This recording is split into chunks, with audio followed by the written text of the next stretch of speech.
दंश न्यूज, दलित पीड़ित व शोषित जनतेचा खनखनीत आवाज। वीडियो में पेश किए गए विचार इसमें शामिल लोगों की निजी राय है। हमारा चैनल इन विचारों का खंडन या समर्थन नहीं करता है, इसके लिए हमारा चैनल जिम्मेदार नहीं है।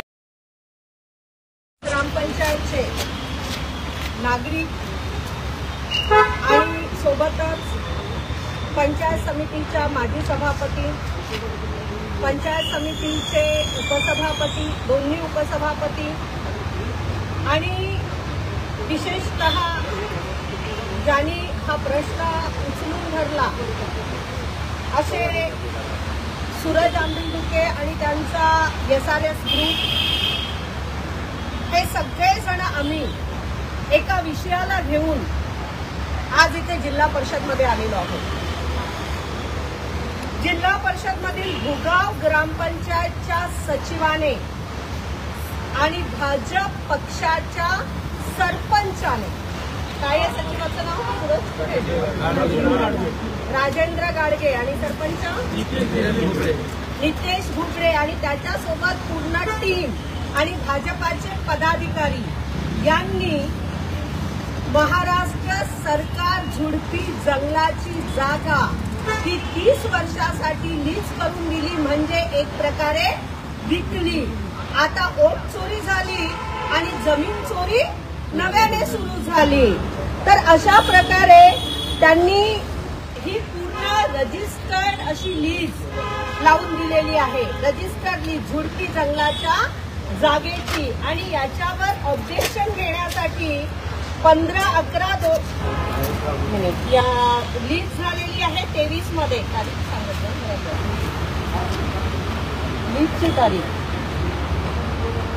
7/2/2024 ला त्यांनी रजिस्टर्ड अशी लीज ही एका कंपनीला लावून दिली।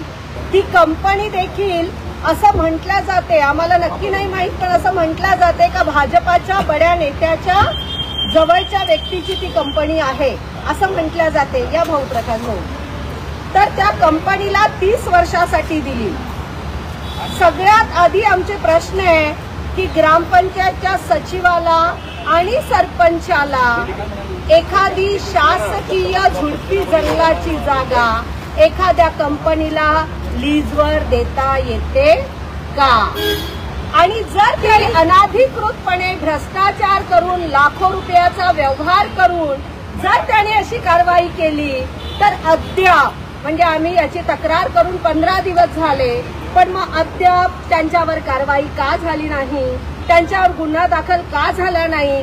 एखादा काँग्रेसचा असेल तर त्याच्यावर 2 दिवसात गुन्हा दाखल होतो आणि भाजपाचे सरपंच, भाजपाचे पदाधिकारी असं मोठं घबाड करतात आणि त्यांना संरक्षण कोण करते हा प्रश्न आहे। आज त्यांनी ही जागा देताना फॉरेस्ट डिपार्टमेंटची परवानगी घेतलेली नाही, तहसीलदाराची परवानगी घेतलेली नाही, इव्हन व्हिडिओची परवानगी घेतलेली नाही आणि अशा प्रकारे जागा देऊन टाकलेली आहे। आता त्यांच्यावर कारवाई झाली पाहिजे, त्यांच्यावर गुन्हा दाखल झाला पाहिजे, सचिवाला टर्मिनेट केलं पाहिजे, आम्हाला सस्पेंड नको, टर्मिनेट केलं पाहिजे सचिवाला। आणि ही कारवाई ही अवघ्या 7 दिवसामध्ये झाली पाहिजे। आम्ही DFO ऑफिसला त्याचं पत्र दिलं, DFO ऑफिसला पत्र देऊनही 13 दिवस झाले, पण DFO ऑफिसने अजूनपर्यंत कारवाई केली नाही। मग हे सगळे जे ऑफिस आहे, हे सगळे कार्यालय आहे, हे सगळे अधिकारी आहेत, ते नेमके कोणाच्या धाकात आहेत, कोणाला घाबरतात, कोणाच्या सांगण्यावरून एवढी मोठी गोष्ट झाल्यानंतरही त्यांनी कारवाई केली नाही। आमचा व्हिडिओ जास्तीत जास्त लाईक करा, शेअर करा आणि आमचे YouTube चॅनल सबस्क्राईब करा।